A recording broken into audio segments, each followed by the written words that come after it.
Are you about to embark on a fitness journey? Today I'm going to cover 5 things that I wish I knew before I got started.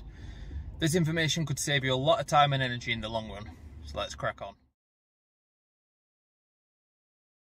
Welcome back to another video, it's Bearded Iron here, and today I'm going to help set you up for your fitness journey.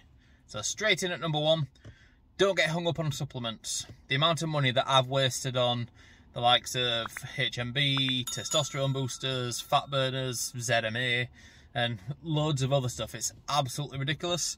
Now, I've mentioned in a previous video that, health is a billion-dollar business, so the amount of marketing out there for the quick fix is just absolutely insane. As far as supplements go, get yourself a good multivitamin, some omega fatty acids, and some creatine if you're intending on lifting. And in at number 2 is that a longer workout doesn't equal a better workout. There's an old saying that's thrown around a lot, that a bad workout is better than no workout. And if you're short on time, jump on the treadmill. Even 10 minutes of getting your heart rate up will fill you enough endorphins to keep you buzzing all day. Not to mention the 100 calories or so that you're going to burn in the process. However, if time is a factor in your workout, like it is for me, you don't need to spend 2 hours in the gym to see results.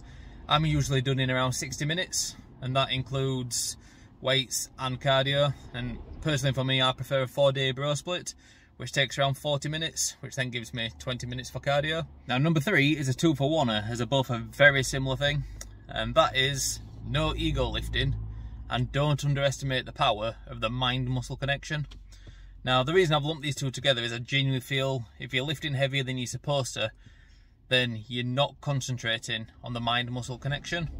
Now, perfect example, if I'm going for a 1 rep max on the bench, I drop all the cues and just end up pushing for dear life to get that weight up, as opposed to a comfortable rep range of anything between 5 and 15 reps.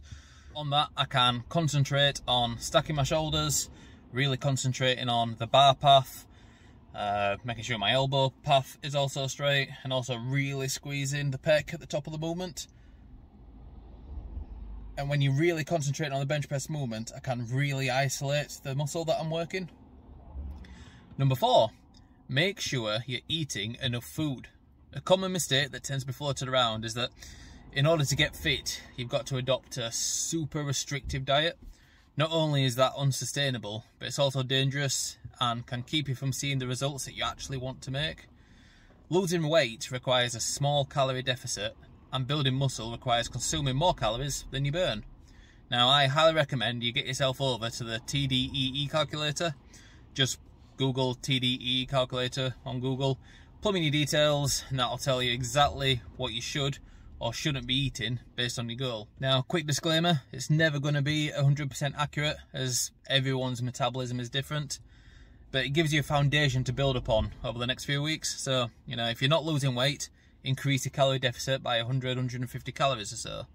And if you are losing weight and you're trying to gain muscle, then obviously you need to increase your calories by 100-150 calories or so. And finally, number 5. What the weighing scale tells you is not a good indicator of progress if you're lifting weights. Now, if you've started a cardio-based workout program just with a primary goal of weight loss, then the scale can be a useful tool to monitor your progress. However, if you're implementing a resistance training program, it's not going to do much for you, as the calorie deficit or surplus you're working with will hopefully be increasing your muscle mass. Now, the perfect situation is what's known as a body recomp, when you're essentially swapping out the fat for muscle. Prime example of this is in this picture. Now, I weigh exactly the same weight in both of these pictures, but my body composition is very different. You'll hear people tell you that the muscle is much more dense than fat, which basically means a pound of muscle volumetrically is much smaller than a pound of fat. So you may be making tremendous strides forward, but potentially be seeing a larger number on the scale. The number on the scale doesn't take into account body composition or the differentiate between lean body mass and body fat. Even these fancy body weight composition scales, they're not 100% accurate. I mean, I'd even go as far as say they're not even 60% accurate, but they are a good gauge on your progress. Now, the resistance that this measures literally travels up one leg and down the other, so it doesn't even enter the body where most of us store our fat, i.e. the midsection. You know, it'll tell you how fat your legs are, but that's about it. So the best way to track progress is to keep an exercise log that allows you to observe strength gains. Personally, I recommend JFit. So I use JFit to track all my resistance workouts, which allows me to make sure that I'm pushing harder than the last time and I am increasing the resistance. And that is just a much better way of recording your progress. As always, let me know your thoughts, or if I've missed anything that made a difference in your fitness journey, stick it in the comments below.